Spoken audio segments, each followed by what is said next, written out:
Everything you said about the Patriot Act and data collection is true, pure and simple, as they say. Everything goes through servers located in the US. Everything is monitored there. You should simply always bear in mind that such is the reality created by the Americans. They did it. You know that it all began initially when the Internet first appeared as a special CIA project. And this is the way it is developing. The rest is what has made it to the market and took on huge proportions. Nevertheless, it is initially a military program, a special program, and special services are still at the center of things. Russian President Vladimir Putin calls the Internet a CIA project. The Russian leader has warned his people against making Google searches, as the CIA has, quote, controlled the Internet from the start. Putin emphasized that every entry made into Google goes through servers in the United States. He stressed that the Internet was a special project, which the CIA has been developing to this day.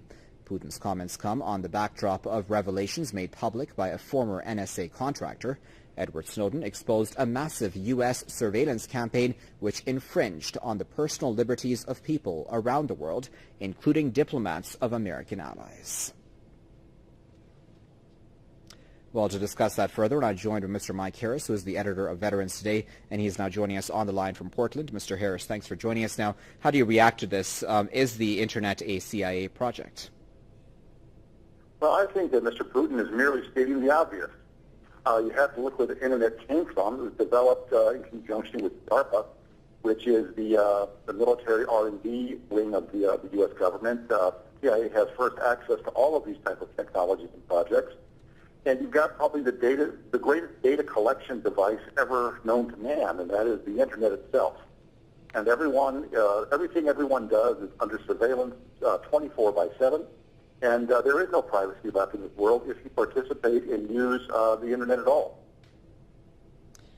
So then going forward, when the Russian president makes such a significant statement, what does this also say about relationship, do you think, between the U.S. and Russia now that the Russian president is speaking so openly about what you say is something very obvious? Well, I think I have to give kudos to President Putin. I think he has, as I said, stated the obvious. And I'm disappointed with the U.S. government. Whenever Ronald Reagan was president and the Berlin Wall came down and there was a normalization of relationships with the former Soviet Union, Russia, the CIS states, we were expecting things to get a lot better. We were expecting trade. We were expecting commerce. We were expecting a number of things. And our government has failed us here in the USA by not taking advantage of the situations. And the U.S. still suffers from great economic and financial mismanagement on behalf of our government. They've really bungled this whole thing, and you look at the state of the economy in the U.S., it's because of mismanagement, absolute mismanagement from the get-go on this. And it was a squandered opportunity to not develop a closer trade relationship with Russia and the CIS states. Now they're falling back to their old bag of tricks and trying to escalate tension to create perhaps a Cold War .2. So what then is the end goal, Mr. Harris, of all this ratcheting up of tensions from the side of the United States towards Russia? I mean, certainly we do know, of course, Edward Snowden was given temporary asylum, and I would imagine that did anger the U.S. government, but would that be reason enough to ratchet up tensions to such an extent? Well, you have to look at the USA being on the verge of financial collapse. It was in 2007 that the people of the United States had to bail out the big banks. There has been no recovery in this country. The economic conditions in the U.S. continue to deteriorate. The U.S. continues to export its manufacturing base. We have chronic unemployment. We've got illegal immigration out of control. Tension within the U.S. itself.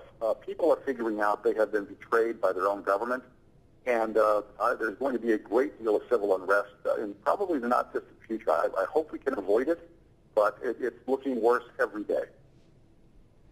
Okay, we'll leave it there for now, but of course we do appreciate you speaking to us. That was Mr.